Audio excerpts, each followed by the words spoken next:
episode 71 of the We Were Athletes Once podcast. My name is Kyle. I am joined by Cody. How's it going, everybody? And we're doing a baseball episode for the first time in a while. If you guys are wanting to know why, go back and look at our NFL draft preview episode.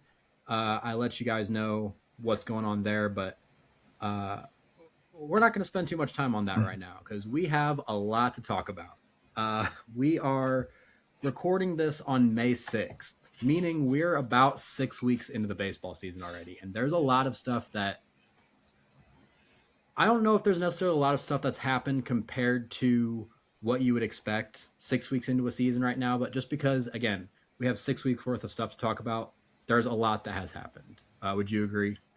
Yeah, a lot. A lot of surprising things has gone on this year.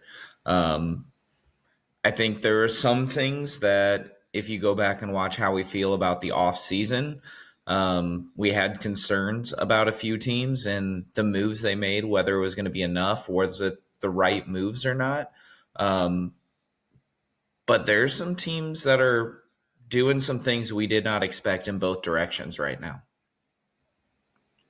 Yeah, and we can go ahead and jump straight into the action for this one. If you look at the standings, I think there's a lot of things that we definitely expected to happen already. But there's a lot of things that I think do come as a little bit of a surprise. Obviously, we didn't do a preseason predictions and everything. But I don't know, whether you look at the top of the league or the bottom of the league, is there anything glaring, like that's a glaring surprise to what you would have expected going into the season? A couple. The NL Central, first and foremost, every team being above 500. If you would have told me the Cubs, the Reds, and the Pirates were better than 500, all of them, I would have told you were crazy.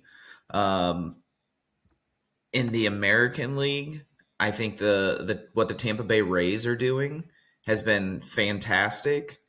That American League West has been rough, and that's shocking. The A's are leading it, and to see the Mariners right now under 500 is one of the bigger shocks to me. The Red Sox being so atrocious that they fired Alex Cora is crazy. You know, we talked about in the offseason, we didn't necessarily like what the Mets did. We didn't think they were the right moves. But they were trying to do something, and gosh, do they look bad. Juan Soto just doesn't look interested at all. They're playing terrible. It's just ugly over there. And I think even the Giants are – I didn't think they were going to be great, but I didn't think they were going to be this bad either. Yeah, a lot to break down from what you just pointed out. We'll try and hit on as much of that as we can, but I do think right now the big story in terms of looking at the standings is the NL Central. Yeah. MLB Network always puts out, and I think a couple other publications always put out their top 10 power rankings or their team power rankings every 2 weeks or every month or so. And I believe the last one that they put out, every single team in the NL Central was in the top 10 on MLB Networks, on ESPN's, on wherever else you might find. And as of the time of this recording, the Cubs are 25-12, the Cardinals are 21-15, the Brewers 19-16, the Cincinnati Reds 20-17, and the Pittsburgh Pirates are in last place in this division at 19-17. And I don't necessarily know if that in and of itself is super shocking. I do think there were a lot of teams or a lot of people that thought the Cubs were going to be a really good team this year. Obviously, they brought in Alex Bregman. Outside of that, they have just about the same team they had last year with one of the best managers in baseball in Craig Counsell coming in on his second year, I believe, or third year with the Cubs. Second or third, yeah. Yeah. The Brewers are always, in the discussion. The Cincinnati Reds made the playoffs last year, and I think especially with the moves that the Pittsburgh Pirates made, I think a lot of people were expecting the Pirates to be good, especially with that rotation. Uh, led by Paul Skeens, one of the two best pitchers in baseball right now. I think the biggest shock, though, is how a lot of these teams are, getting their success. And the two teams I think are most surprising with what they've done so far at this point are the Chicago Cubs and the St. Louis Cardinals. And for two different reasons. I think the Cubs are what they're doing is impressive right now because their pitching staff has been decimated by injury. Yeah, it has. We talked about it before we got on air. Justin Steele is out. Cade Horton is out. Who else was it that was out? Jordan Wicks is out. And I believe one other pitcher in the rotation. But their closer. Yeah, there's a lot of bullpen arms that are out too. And, their offense is still managing to get it done, but they're getting pretty good pitching from their, fifth, sixth, seventh guys in line on that rotation normally. And something that you pointed out to me before this is that there are a lot of different guys that are getting the back end of the bullpen opportunities right now. So yeah, 7 guys with saves. Yeah. So what the Cubs are doing right now, again, 25-12 to this point in the season with all those injuries, it's extremely impressive. And then as for the Cardinals, I think a lot of people kind of rolled their eyes at me going into the season because I thought the Cardinals were going to be a better team than most people expected them to be. I did not have this as a 5th place in the division team, as a 28th, 29th, 30th best team in the league, like a lot of online publications have the Cardinals as. I don't know if I expect them to be playing this well going into it. They don't have a lot of big names right now in their rotation, but it's getting it done. Their offense has been really good outside of a few different pieces. And two guys that have really been crucial to the Cardinals' success that I think one we expected it from, and the other one was a pretty big surprise. One we expected is JJ Weatherholt. We have been talking all spring training and all off season how excited we were because of what he did with the bat in the minor leagues, of his ability to play defense at basically any position you ask him to. He's been one of, if not the best second baseman in baseball this season, which I do think comes as a little bit of a shock. Well, he looked a little rough in spring training, but there's a lot of talk that he sat down with Mason Wynn and Ozzie and kind of figured some stuff out and gained his confidence, and he's looked phenomenal with the glove at second. Yeah, and then as for Jordan Walker entered this season, or at least over the past 2 seasons, had a 69 OPS plus split between the last 2 seasons. With a negative WAR. Entered this season with a negative 2.6 WAR. This season, in 130 at-bats, he has a 308, 377, 585 slash line. That's a 961 OPS, 173 OPS plus, and has 2.2 WAR through 30 some odd games. He's raking, man. Yeah, and I don't think anyone necessarily thought this was out of the realm of possibility for Jordan Walker. He is 23 years old. He doesn't turn 24 for another 2 weeks. But you hear about the pedigree of prospect that this guy has. He was a first-round pick, and he was a first-round pick in the COVID draft, so didn't have a senior high school season, so that always is a little bit of a question. But then with what he did throughout the minor leagues, he became, at the beginning of the 2023 season, once Jackson Holliday and those guys that were the superstar prospects graduated up, Jordan Walker was the number 1 prospect in all of baseball at one point. And whenever you see a guy struggling like Jordan did, 35, 40% strikeout rate, was like I said, about 2/3 the average player or the average hitter in baseball and was terrible on defense. You see that guy right now with 2.2 WAR with 30 some odd games into the season. Uh, it's been unbelievable. He has 10 home runs right now. It's unbelievable what Jordan Walker's been able to do. Yeah, and that doesn't include, like, we don't talk about his outfield often because it's not amazing, but he might have the most outfield assists in baseball right now. He has thrown out at least 3 or 4 runners with he's got a cannon.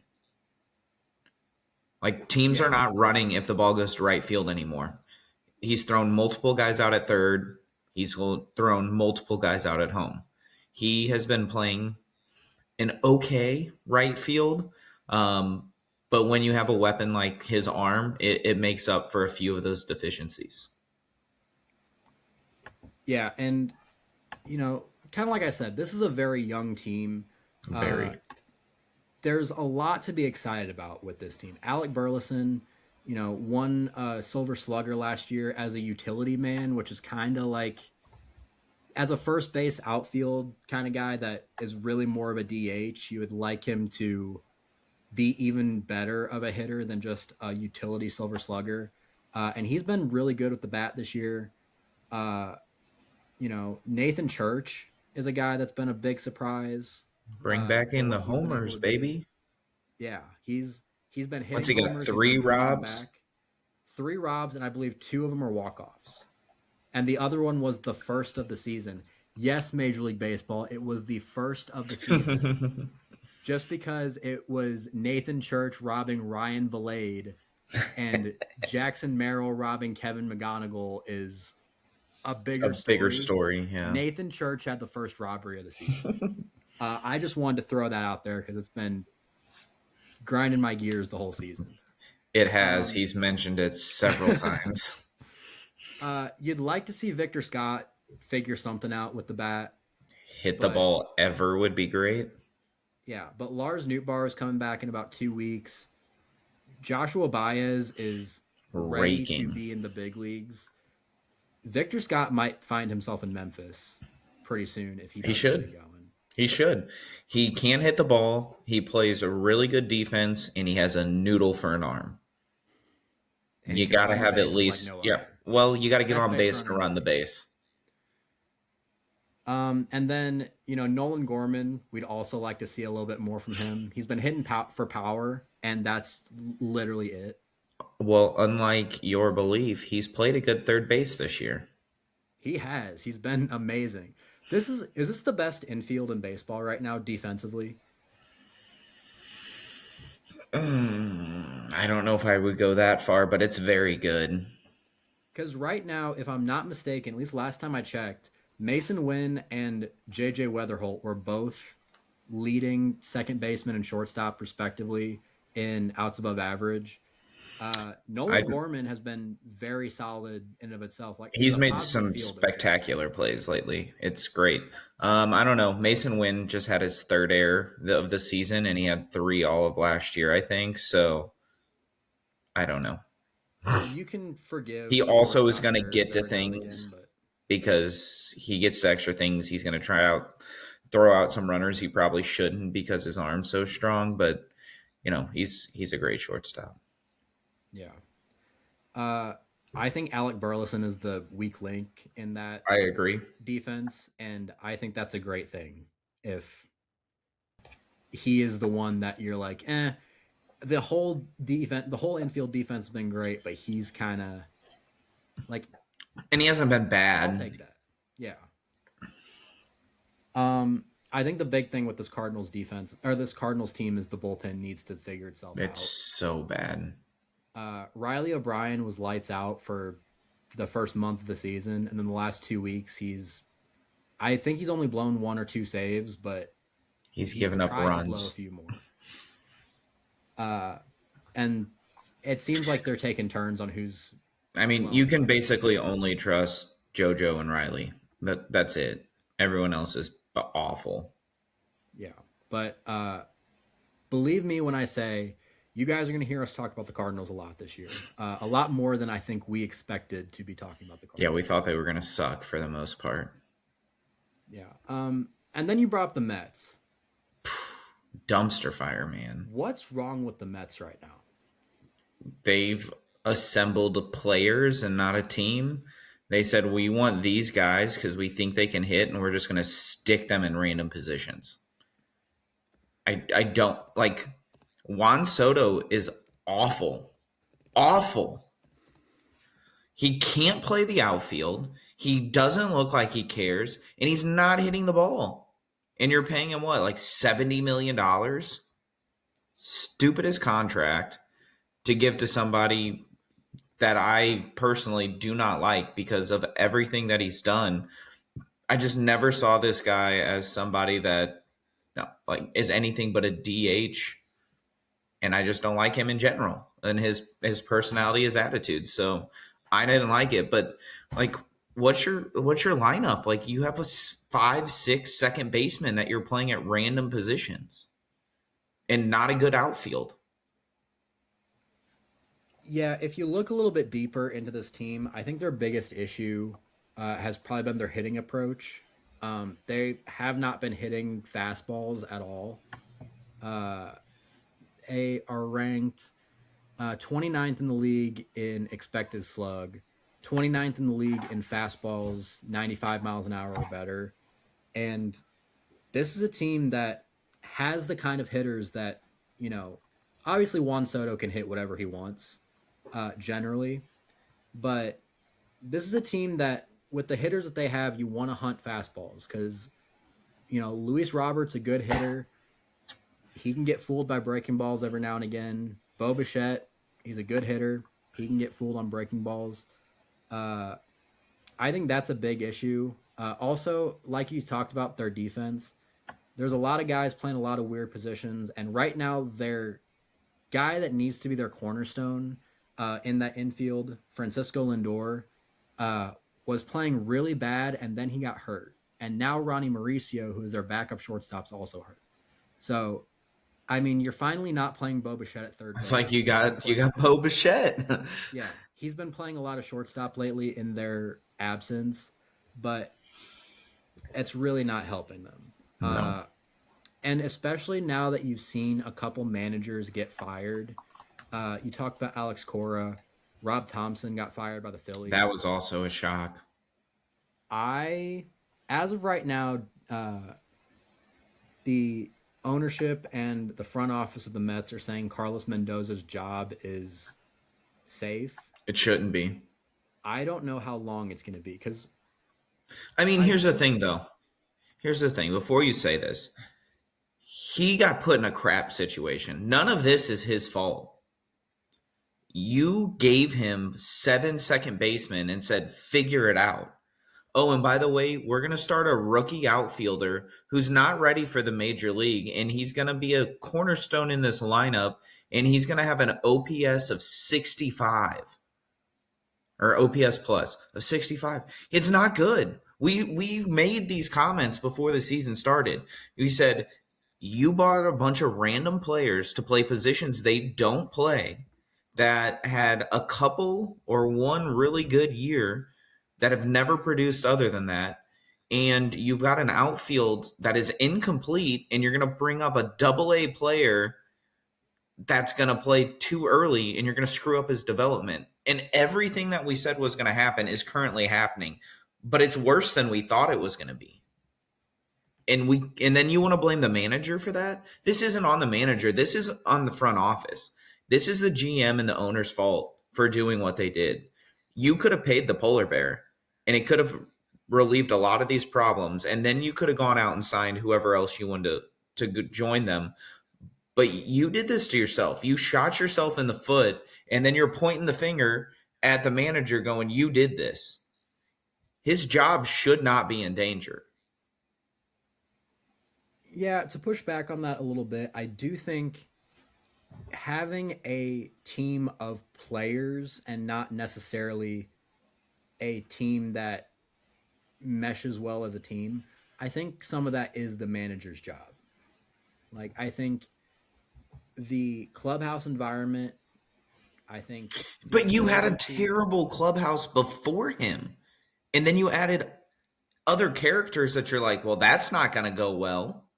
I mean, did they though? Like, we didn't really start hearing about the issues in the Mets clubhouse until what we saw last year, which was the first year under Carlos Mendoza.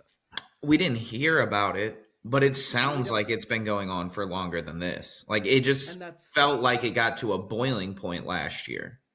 and that's fair. But it is also the manager's job to bring that together and to build a like to make these players understand their role, understand what they have to do to make the rest of their teammates better. Like, no, it's not necessarily Carlos Mendoza's fault, but I do think it's a little bit of a red flag that this team isn't meshing like they necessarily hoped. Because right And now they have the worst record in baseball they're bad. with the stars that they have. Yeah, and I don't want to give him a complete pass because I don't think he's a good manager. But to say his job should be endangered because of the team that ownership group put together, I think that's crap. I think that's like Cardinals fans the last couple of years calling for Ollie Marmol's job because John Mozeliak gave him a dumpster fire. Ollie Marmol might be the best manager in baseball. I mean, he's going to get votes for manager of the year. Cardinals fans have completely shut their mouths, and it's fantastic. And no, they haven't. You haven't seen enough Mm, Cardinals Twitter. I followed it. There's some idiots out And there, but for the most part, and Carlos Mendoza definitely can turn this thing around. You know, you bring up Ali in 2023, which was Ali's second year as manager. The Cardinals went 71 and 91. And then the last few years they've been hovering around 500, but the Cardinals haven't had a team that really should be hovering around 500. Who's theoretically who's to say that this season is not just a blip in the radar for the Mets and the next few years they end up turning it on? Well, you can, this guy. yeah. I don't I necessarily don't think think that's this. likely. I don't think this locker room is capable of that. I think this needs to be a tear down, and you're going to build around one of these guys. You can't do it around all of them. The issue with that though is how are you going to do that? Because there's You're no not. reason they should have ever even traded for Marcus Semien. No, that But was stupid. now that you traded for him, is there anyone that's really going to take on his No contract chance. again to take No him on, chance. even if it's for a lesser amount of like if the Mets eat money? How, are you going to be able to move Juan Soto's contract? Yes, Are you I going to be think you able to will. move Francisco Lindor's contract? I think those two are possible. I You might have to I eat a little on Soto, but I think it's like okay. I will admit I talk crap on Soto because I don't like him. He is hitting like 300 right now, but not with power. And he's getting paid like $70 million. You have to provide power. That is your job because you can't play the outfield. He's played like one game of the outfield in the last month because he can't be trusted out there. So you better provide slug, and he hasn't. So while I give him crap and I saying he's not playing well, he has looked disinterested, but he's still hitting over 300. So like he's still been solid. He's still a positive batter. It's just not what they need for what they're paying him. I think it's possible to move him because he is still so young. Lindor, I think you can move, but I think that's the guy you probably try and build around, even though he's older, which I wouldn't, but I think that's what the Mets would do. I think it's probably better off to build around Soto. 100%. We've talked about this before. You value batting average more than I do. I value Correct. more OPS. Like, are you getting on base? Are you hitting for? I mean, power? What are you hitting. I like And his OPS, but Francisco Lindor's hitting on a 913 OPS. He has 4 home runs this year with a 303 batting average. So he must have got one today then. I believe he did. Yeah. Okay. yeah, Juan Soto is hitting fine. The issue that you'll have with moving his contract is he's a DH, or he is going to be very soon. Uh, if He's a when this team is DH, healthy, if he's not going to be a full time DH already, uh, which he is a problem for them who don't have an outfield already. yeah. The other thing is he's year 2 of a 15-year deal that we have talked about at nauseum throughout the entire offseason. There might be a lockout, or there will probably be a There's going to be a lockout lockout. starting next year. So I don't think anyone is going to want to take No, on it won't that happen much this year. extra money. Not until a collective bargaining agreement's been reached. But even after that, if there's a salary cap through that, Oh, you're is screwed. anyone going to want to make No, room for Juan Soto's contract? no. And then I'd argue it's even worse for Francisco Lindor, because Francisco How many Lindor, years does he have left? Lindor, Yeah. he's signed through 2031. And in 2031, he'll be 38 years old. He's Yeah. currently 32. So you're trading for, if you do it after this year, a shortstop for his age 33 to 38 season that you might not even get all of, because we are going to be missing baseball next year. And a lot of these clubhouse issues that we've heard from the Mets locker Stem room from him. has surrounded Francisco Lindor. I think if you are going to blow it up, you have to find a way to get Francisco Lindor off your team and get some sort of salary relief from it, and I don't think you can do that. Yeah, It's like okay. I said, It's okay I if think you don't trade Juan Soto. Yeah. It's okay if you don't trade Juan Soto, because you're talking about a 27-year-old who is one of the best hitters in baseball, if not the best hitter in baseball. Not the best, one of the best, because Aaron Judge exists. But he's a guy you can build around. You can't build around Francisco Lindor. No, and like I said, I would blow it up. That's what they need to do. I don't think it's possible to blow it up. You sign too many aging veterans on terrible contracts. And I think that's why it's so important, going back to the Carlos Mendoza conversation, that you have the guy to right the ship. You don't. I think it's possible. But I don't. if you don't think Carlos Mendoza is the guy that's going to be able to make this team mesh, then you got to get rid of him, and you got to figure that out. Is Joe Madden available? I don't know if you want it. Isn't that the locker room guru? He brings everyone together. They think he's a guru for everything. Yeah, I know. I mean, Alex Cora is available. He's more of a goober than a guru. You know who they need?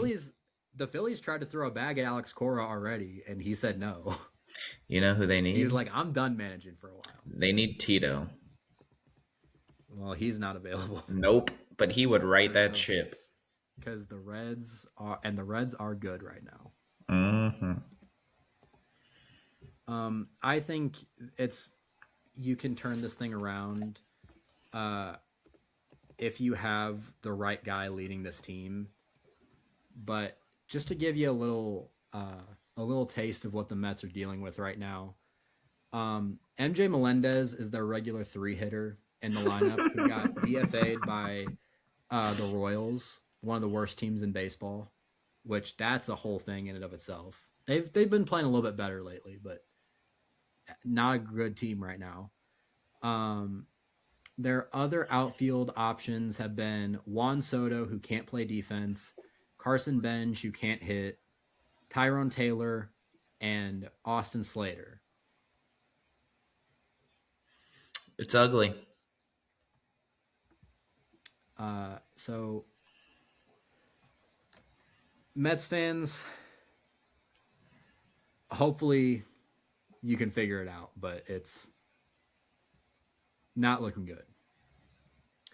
And then I think it's also important to talk about the AL West, because right now, the worst team in baseball, the worst team in the American League, according to the records, are the Houston Astros. Did you expect them to be that bad going into this year? No, I mean, we had our concerns, but I did not think it would be that bad. And you just lost Carlos Correa for the season. With a So, separate ankle injury than what you thought the issue is was he going going to to be. play again? Yes, he's going to play again. Is he going to be good ever again? Probably not, but he'll play again. How much money did they pay him? I think the Twins Too are eating. much. I think the Twins are eating a little bit of it, and I think he's only got like 2 years left. I don't think so. It was a 6-year deal that he signed. Was going that into it? 2023. So I think he's only under contract through 28, and then I think everything else is the Astros' choice. Like I think it's 6 years with 3 years of like super cheap team options. I thought he was part of the It the was giant like 12-year contracts, like the Xander Bogaerts deals that happened. No, I want to say it was 6 for 200 with an additional 3 years of team options that would have totaled like 70 mil. Okay, it's just he's got vesting options from 29 to 32. Yeah. Okay, that's not as terrible. What's it? He's gonna be making around $30-ish million for the next like 3 years, including this year. Yeah. So it might be out by the time we get a CBA agreed on. It won't be 2 years. We'll see. Thank you, Dodgers. I'm just going to keep throwing that out there for you angry Dodgers fans who are ignorant. Their biggest issue has been pitching. Again, they've been dealing with a lot of injuries. Hunter Brown's out. Tatsuya Amai is out. Christian Javier is out. Lance McCullers is always out. Josh Hader's hurt. Nate Pearson, who was a guy that they were really hoping was going to be able to settle in the back half of that bullpen, he's been hurt. They haven't been striking guys out. If you look at their offense, Jeremy Pena's hurt, Jake Myers, and Taylor Trammell, and Joey Loperfido, so their entire outfield, basically. Yainer Diaz is hurt. That's been their big issue. There's been a lot of injuries this season. There has. They could have had Framber. Could have kept him. Also out. Different reason. Yeah, their pitching has just not been able to get it done. They've been striking like no one out. And when your entire rotation is hurt and half your bullpen and half your offense, like, yeah, you're not going to be playing well. Yeah, but we also kind of saw this pitching issue coming into the season. Like, that was something we were concerned about. But do you think they're going to be able to turn it around to at least a respectable point? Define respectable. Like 500? Will they at some point compete for a playoff spot? No. I don't think they will. Even in this bad AL West? I think Altuve's washed. I think their currently pitching led is by- not going to be healthy for most of the year. You just lost Correa. I don't think you're going to. This is the standings right now in the AL West. Oh, I know what they look like. But just so everyone at home knows, at the time of recording, the league leader or the division leaders in the AL West right now are the Oak Sac Vegas Athletics, who are 18 and 18. This team would be 5th place in the NL Central. This team, when they move to Sacramento, can they please just have like an alternate jersey that says the Sac on it? they're moving to Vegas. They're in Sacramento right now. But while we're in this transition period, can we have the Sac? We might be in this transition period forever. Exactly. Give me the Sac. That's what I want. Throw it on a uniform. It might be because we don't live on the West Coast, but I've heard nothing in terms of updates about this. No, this and phase. I don't know if it's a a CBA thing. They're like, let's wait and see. They shouldn't. They should be loving that this is a problem because then they can get their stadium built and they don't miss any time. Yeah, but anyway, the A's are leading this division at 18 and 18. Second place is the Seattle Mariners, who are 18 and 20. They have not The looked Texas good. Rangers are 17 and 19. And the Astros and the Angels are both tied for, I believe, the worst record in the American League.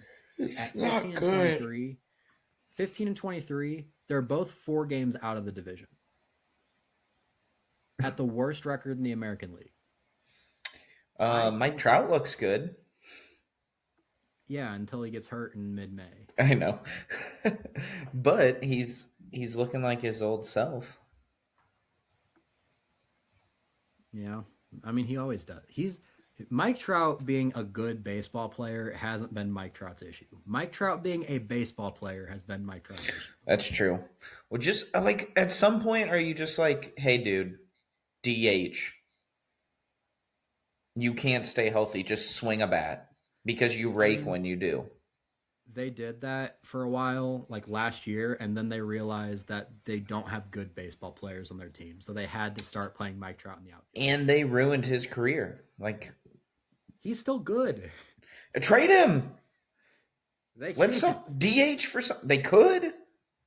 He has to. He is a 10-5 guy. He has to say, yeah. And at some point, that 10-5 guy needs to say, I'd like to go to the Hall of Fame. Please put me on a playoff team. He's going to be in the Hall of Fame. He'll be in the Hall of Fame. Yeah, but at some point, you're a competitor. We've been there. You want to win. It's not just fun losing all the time. And not just losing, being dead last your whole freaking career. At some point, you got to go, yeah, I love LA. I love the Angels. I want to go win. How many playoffs games has he played in? 3. Yeah, I know that off the top that's a of my head. problem. He made the playoffs in 2014, and they got swept by the Royals. That's a problem. He's got 11 home runs. Ship him off. You are never going to win with the Angels. I almost said live, basically. There's so many more things we can talk about. Before we end this, I want to talk about the whole AL East situation. I want to. You told me you wanted some surprise players. We'll talk about that at the very end, but I have some for you. We'll talk about that at the very end, but I want to make sure we talk about this AL East issue as well. Okay. The Boston Red Sox are terrible. They fired Alex Cora. It seems like they have legit like locker room issues. And unfortunately, it seems like Wilson Contreras is a core piece. Center of the tension. Yeah. I don't know, especially considering right now, I believe the Yankees have 1 and 2 in the AL MVP race, and we'll probably talk about number 2 whenever the... He's not on my list, but we can. Yeah, we'll talk about him when the surprise players portion comes up. What do the Red Sox do from here? Because they're injured. I don't know what they were doing this off season. This should have been let the young guys play. Let's develop them. Let's see what Christian Campbell is. Let's see what these young outfielders do. Let's see, do these young infielders, can they play second? Do they need to play third? Can they play short? Do we need to move them around? Are these the future or not? They needed to have those questions answered this year after they struggled a little last year. And you go out and you get Sonny Gray when you have like 72 pitchers. And you go out and you get Wilson Contreras when I personally would have rather just seen Tristan Casas play there. And you've got 4 outfielders that you don't have enough playing time for. So, like, I don't like their off season because you blocked some things and you mixed. Like, I understand, like, okay, if you're ready to compete and you've got a youngish team, yeah, throw some veterans in there. I like Wilson Contreras. I do. He's a fiery guy, though, and he's going to say what he thinks. And he's going to be brutally honest. And if you're a young team and you don't like that, and you have take issue with what he says, then there's going to be some locker room problems. And that's what it sounds like has happened. Yeah, I didn't mind their offseason that much because their big pieces, like their big young players that they needed to make sure they were playing, were all position players. And for the most part, outside of Christian Campbell, has just been dreadful everywhere he's played since he's been Yeah, called up, uh, they've they been shouldn't letting have paid Roman him. Anthony play, and he's been bad. They've been letting Marcelo Meyer play, and he's been bad. Caleb Durbin shouldn't be. Is that his name? Caleb Durbin Mm-hmm. shouldn't be a big league baseball player. Is he Like starting at third for him? I think so because he's a qualified hitter, and Marcelo Meyer is not. He's playing at third then. Uh, Trevor Story hasn't been good at short. their best hitter has been Wilson Contreras. Yes. And he's talking about how it was a good idea for Alex Cora to be fired and became the most hated How player. I haven't looked at their outfield. How's Rafaela? How's Willier? How are they looking? Willier is second on the team in OPS. I was gonna say I right thought I around heard there. he was looking okay. He's been pretty good. He's right around to 850 OPS, and he has 5 homers. Rafaela, I believe, has been about a league average player. Which he's a glove first player. Yeah, he's been solid hitting. He hasn't been hitting for power, but he's been. Well, and that's not what you're looking for him. And then who am I missing? Jaron Duran. Duran. He has been bad. 580 OPS. See, that was the trade. You should have traded him to the Royals for Chris Bubich. I don't think Chris Bubich has been playing well either, has he? And the thing, I don't think he's been bad. No, he's 3-1 with a 3.32 ERA. Oh, okay. And the Royals haven't been great. He'll probably get traded at the deadline. If the Royals keep playing like this. And I think they made the moves that they needed to make in the offseason in terms of their pitching because they needed to make sure that they were better in terms of pitching. They've just, I think, again, been hurt. Garrett Crochet spent time injured. I believe he's still injured. Sonny he just went on like a week ago. The only qualified pitcher in terms of the amount of innings that they have pitched on their team is Ranger Suarez. So, again, I think it comes down to injuries, but I don't know if they're going to be able to turn it around with how good the Yankees have been and how good the Rays have been. I believe the Rays are tied with the Yankees or a half game back. They're like 24-12. Yeah, so it's going to be tough to chase one of those teams down.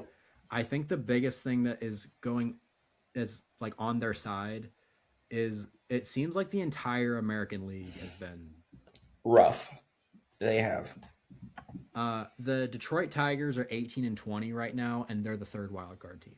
Yeah. So they're only a game and a half back from the wild card.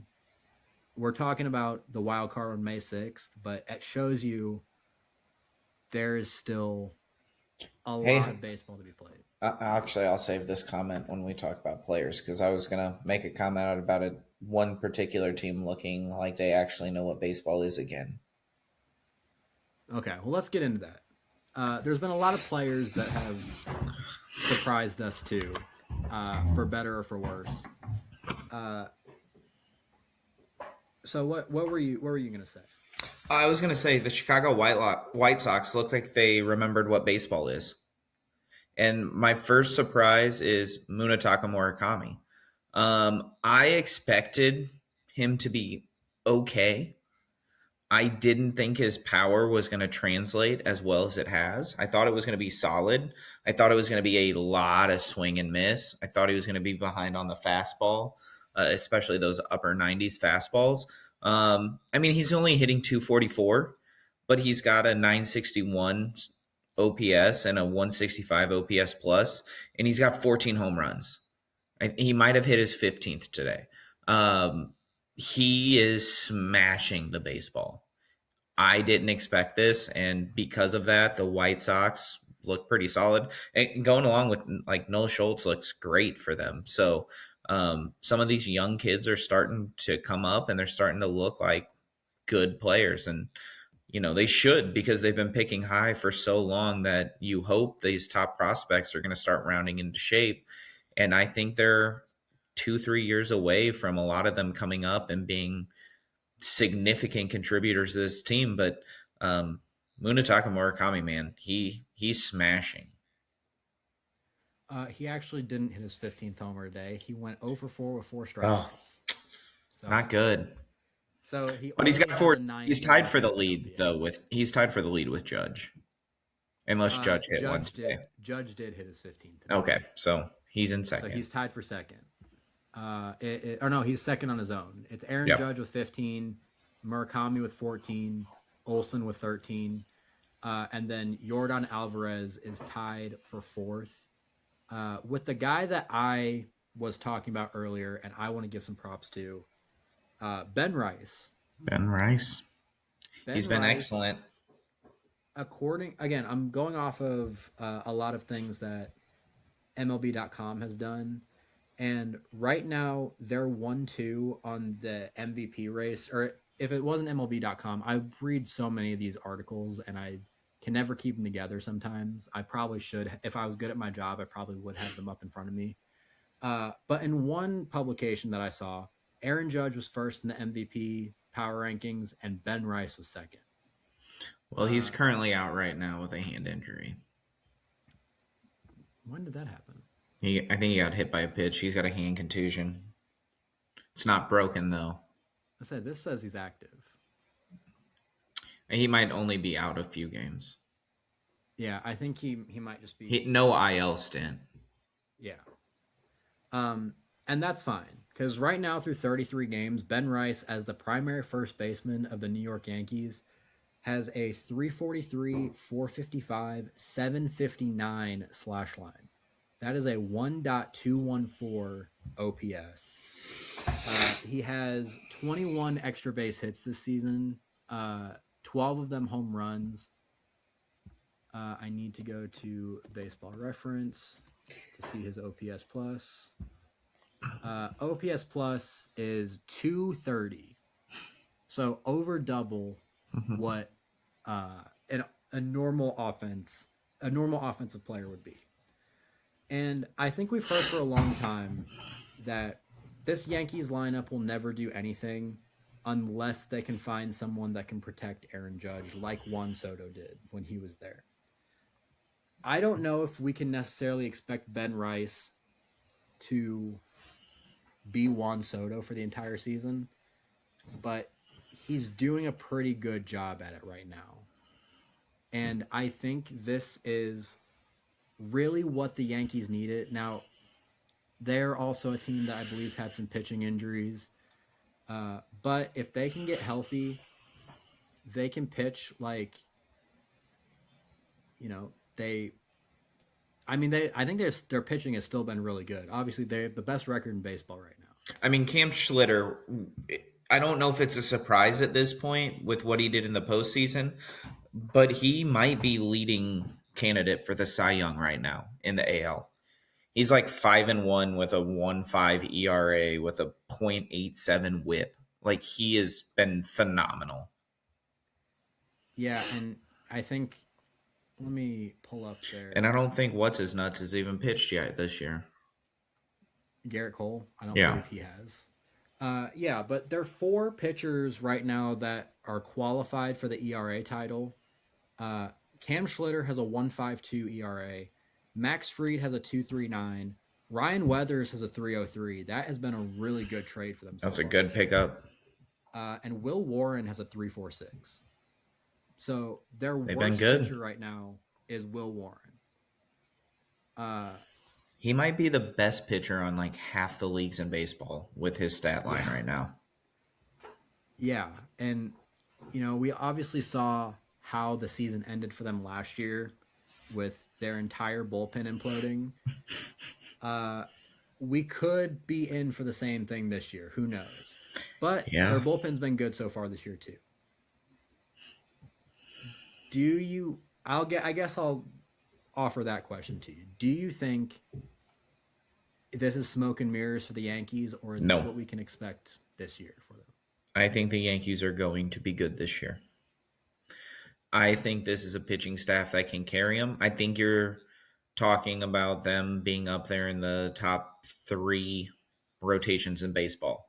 Like they've been better than Seattle's rotation, but you can expect Seattle's rotation to be better than it has been this year. We've seen them better than this. Um, but I don't think there's a lot of rotations that can compete 1 through 5 like them. And if their bullpen can hold up, that's a pitching rotation that can take you deep into every game. And, Yeah. and if Ben Rice keeps hitting the way he has, and you have Rice and Judge hitting like MVP finalists, yeah, they're for real. Yeah, they haven't had Garrett Cole this year. They haven't had Carlos Rodon this year, and yet they have And the best rotation in baseball. I don't think Carlos Rodon gets healthy and joins this rotation. He's not messing. He's not taking a spot from Will Warren. It's a little tough for me to believe with how much they're paying him, but I wouldn't necessarily be shocked. Again, Why would you mess it up especially, when you've got that right now? I don't know if I have full faith in Aaron Boone to make the right decisions all the time, but again, I wouldn't be shocked. Their bullpen outside of Camilo Doval, I believe, has been really good. Fernando Cruz under 3 ERA. Tim Hill has been awesome. David Bednar has been their closer, and he's given up some runs, but he has 10 saves. He has over a strikeout per inning with a 3.5 ERA. If you look at their lineup, What Judge, lefties do Rice. they have coming out of the pen? They have Tim Hill. They have Brent Hedrick or Hedrick. No. And they have Ryan Yarbrough. No. They've all been pitching really well. Yeah, they won't be for the whole season. This is a team where I look at potentially a high leverage lefty being something that they could need in that bullpen. You're still trying to find spots for JoJo, right? This is my JoJo spot if the Cardinals aren't contending. Like, I legitimately think this is where he goes. I thought this was where he was going to go throughout the season. And if JoJo looks really good this year and he's like the bell of the ball lefty, this is where maybe you can sneak in a good starting pitching prospect because they have a lot. Yeah, I could see it, and I wouldn't be mad at it. I would. I don't like the Yankees. Yeah, and I like JoJo. If we're not going to compete and JoJo's a free agent after the year, I'll take it. I think the big thing with me and the Yankees is that this is a Yankees team that seems like it has a lot more fire behind it. I think they learned from last year and are a little pissed still about how the season ended.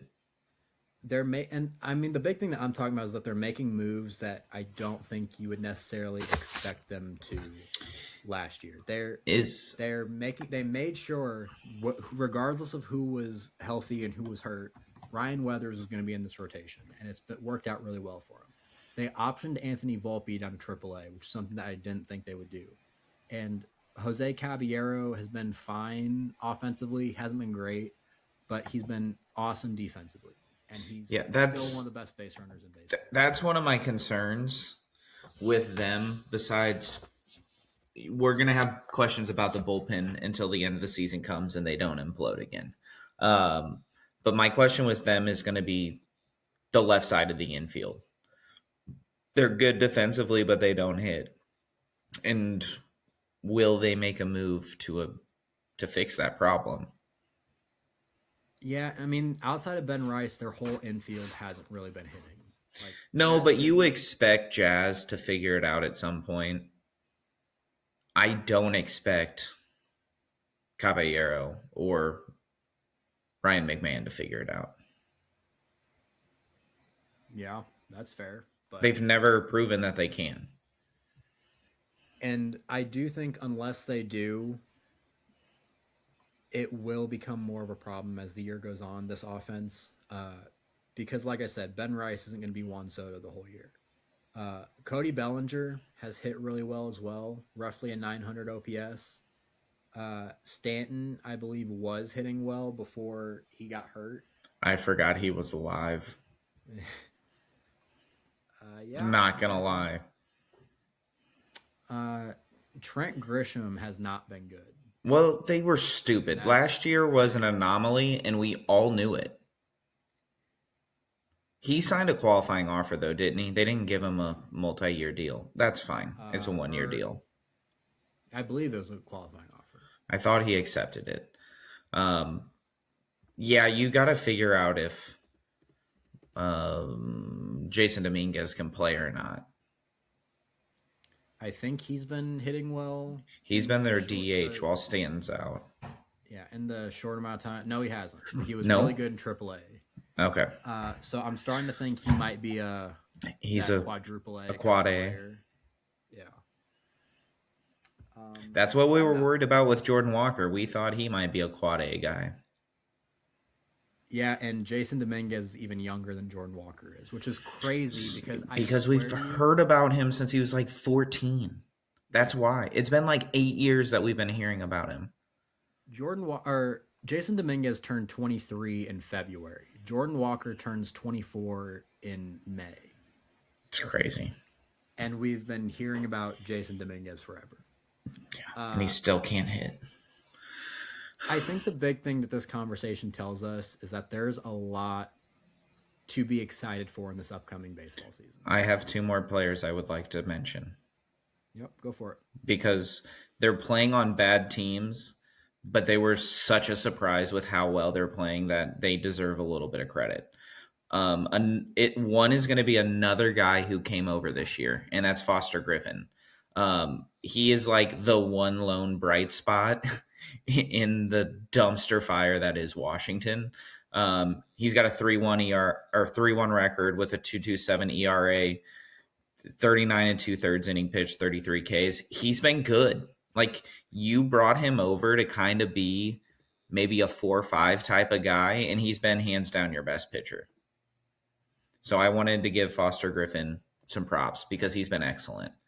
And the other one that I wanted to give props to, and I don't think anyone, including him or his team, thought could happen, is Jose Soriano. Yeah. He might be number 2 in MVP voting because the Angels suck. They're going to get a freaking ransom for him if he keeps pitching like this because they will trade him because they will not be in it. He's under control a little bit. Don't care. Strike while the iron is hot and get a ransom and rebuild this team. He's like a 5.2 ERA, 1.74 ERA, 46 and 2/3 innings, 54 Ks. So he's over a K an inning. He's almost like 1.5. Prior to his last start, I believe he had only one run let go. The entire season. And then I think his whip is like he did. I think his whip is at like 106 now. Like, he's been fantastic, striking out the world. So I wanted to give props to those players because their teams are going to suck. We're not going to talk about them, but they've been excellent.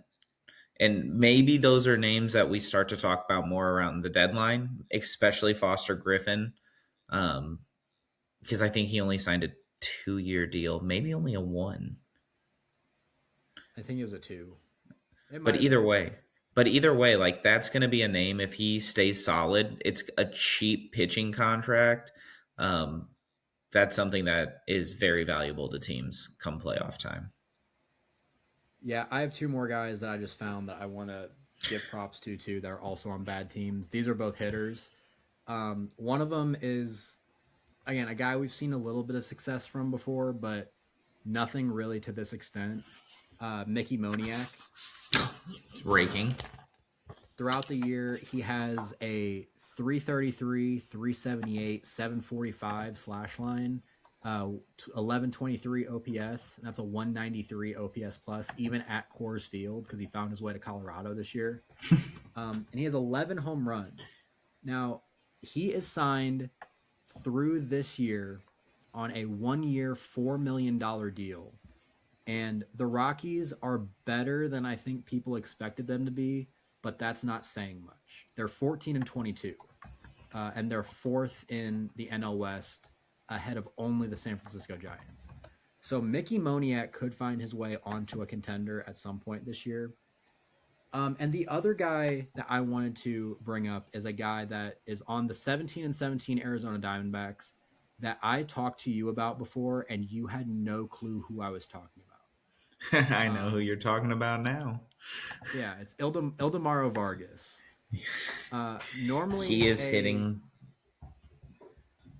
He's my average guy now. Yeah, normally a utility infield type. He's kind of been their like starting first baseman this year, I believe. Let me see what he. Well, hold on, that's the wrong year. Yeah, he's been playing around the field a lot, but he's been mainly playing first base for him this year. Leading the league in batting average right now at 374. Hasn't been walking at all. 374 average, 396 on base. Who does that sound like? I don't know, because if you're talking about Luis Ariz, Ildemaro Vargas also doesn't walk. Hits everything. But Ildemaro not Vargas hitting for power. He has 6 home runs, which I think is more than Luis Ariz has hit in his career. No, shut your mouth. It's not far off. 374, 396, 645 slash line. That's a 1041 OPS and a 184 OPS plus. Ariz, I'm going to guess Ariz. Are you looking up Ariz right now? Yeah. I'm going to guess he has 22. In his career? Yeah. He's got 36. Oh, really? I know he has 0 this year. 36 regular season home runs. 10 in 2023. He's got a double-digit home run season. You shut your mouth. 1. Yeah. Ildemaro Vargas has a 184 OPS plus right now. His career OPS plus is 86. Mickey Moniak has a 193 OPS plus. Actually is a league average hitter throughout his career. Has a 103 OPS plus. Now, there are a lot of guys that we talked about that are impressive this year. We're not going to go into the guys right now that haven't been as impressive that we were expecting to be, like the MVP of last year, Cal Raleigh. Big dumper. Man, he started to pick it up. He started very slow, but then he has significantly picked it up. Yeah, but I think that's the fun thing about this time of year is that if you're a fan of a bad team, kind of like we are right now. Whoa. We look fantastic. We do, but we're unanimously expected to be fifth in the NL Central.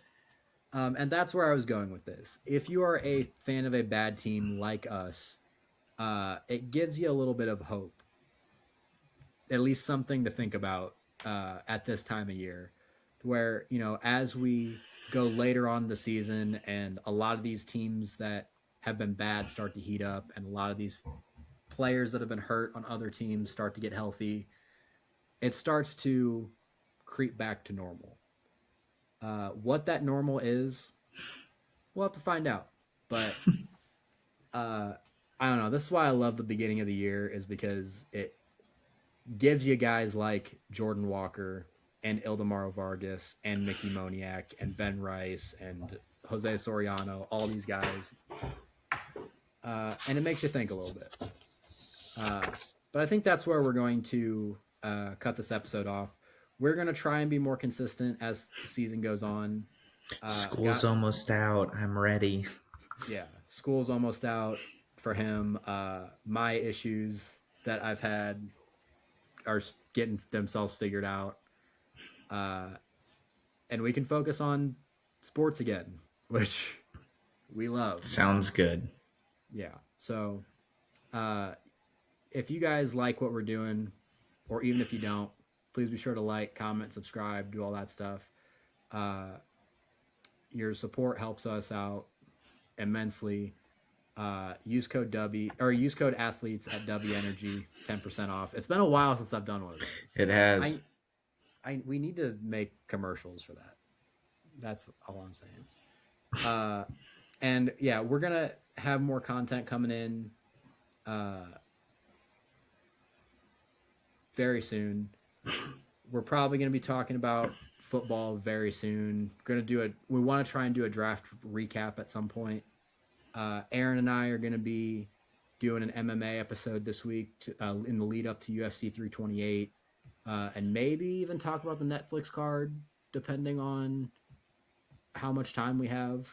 But yeah, we got a lot of stuff coming up. And we're in the middle of basketball and hockey playoffs, so there's always that.